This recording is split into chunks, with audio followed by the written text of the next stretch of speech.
no? Dito kay Gray. So Gray, nung after nung yung first convention, paano dumami yung mga events? At paano mo nasabay ito sa mga ginagawa mo sa, let's say, sa school, sa pamilya? Kapag nagkaroon na ako ng time, kapag mga sem break, mga bakasyon, doon lang ako nagkaroon ng time gumawa ng costume. Gusto ko kasi ako gagawa ng costume ko. Tapos, nasundan yung nasundan yung convention na yon. Gumawa ako ng bagong cosplay. Sa Genshin Impact din. Tapos, bagong character na naman na pinakita. Tapos nagustuhan ko yung design niya. Oo. Tapos sabi ko, gusto ko rin gawin. So pumunta agad kami ng Divisoria, ng pamilya ko. Yung mama ko, kapatid ko, pinsan ko.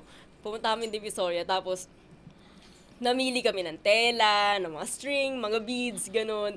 Tapos, pagka-uwi, nag-drawing ako ng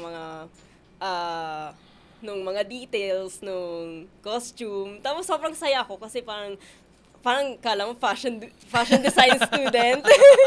Oo nga, no? Tapos after no, nag-start na ako magtahi. Tapos nung time na yun, hindi pa rin ako marunong, pero mas okay na yung pagtatahi ko noon. Pero dahil hindi ako marunong, medyo matagal yung pagtatahi ko. Tapos, dinala ko siya sa convention. Tapos yun yung unang time na sobrang naka-receive ako ng magandang feedback sa costume ko.